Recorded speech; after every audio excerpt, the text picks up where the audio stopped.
Peace be upon you. I'd like to talk about something that I think is quite common, that being feelings of emptiness or a sense of disconnection that doesn't necessarily fall into the medical definition of depression or other pathologies, although personally I do think it can be related to conditions like that quite intimately for some people. A lot of people feel an underlying sense of disconnection, which can manifest in many different ways. Feelings of emptiness or loneliness even when we aren't alone, a terrible inability to be alone with our own thoughts, an overwhelming fear of death or feelings of nihilism. This feeling of disconnection has been attributed to a whole myriad of things. The breakdown of the typical nuclear family, isolation from nature and each other, and even growing economic inequality.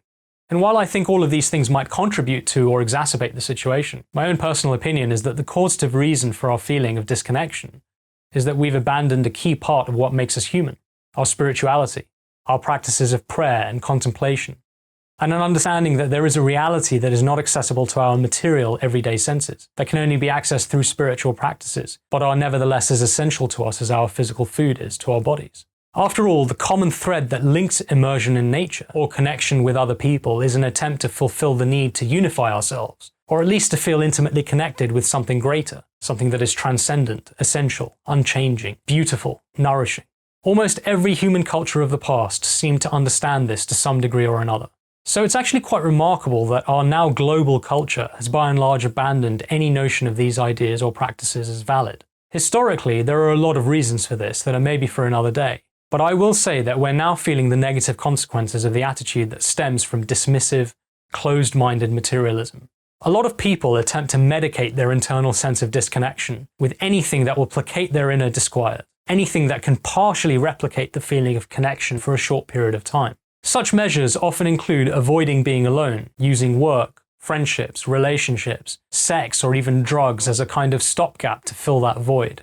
In my personal opinion, while these things might work in the short term, they don't get to the root of the problem. And this means that all of these activities are driven by a need to be made whole, instead of out of a choice to add to an internal state that already feels whole. When the stopgap measures, for whatever reason, are no longer available, the feeling of disconnection returns, often worse than before. So I want to be very clear about what I believe and have experienced is the root cause of all this and what is the attendant cure.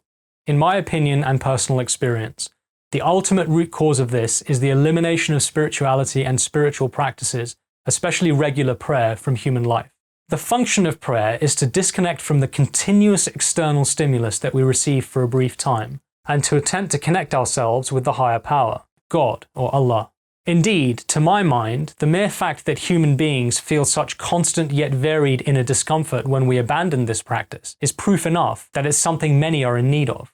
Some of you watching now will agree or have had similar experiences yourselves. Others are going to be more skeptical. To those who ask specifically how one should pray, the answer is that prayer ultimately is varied and personal. But all effective prayer has, throughout human history, been noted to have some common traits, namely that it is addressed directly to God and not through any intermediary, that it is heartfelt as much as is possible, and that it's regular.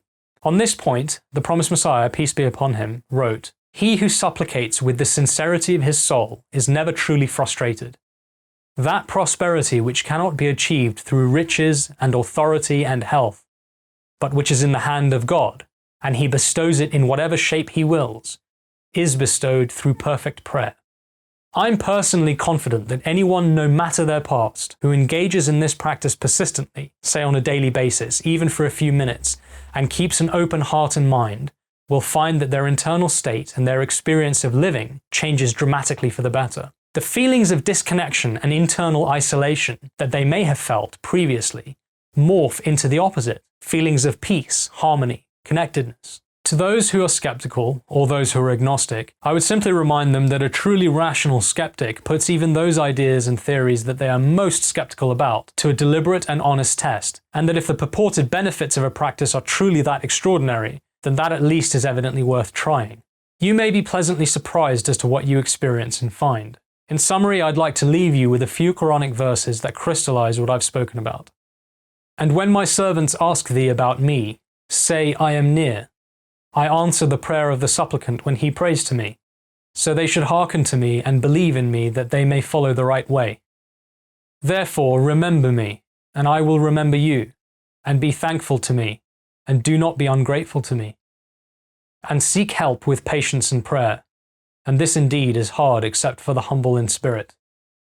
Aye, it is in the remembrance of Allah that hearts can find comfort. Peace be upon you.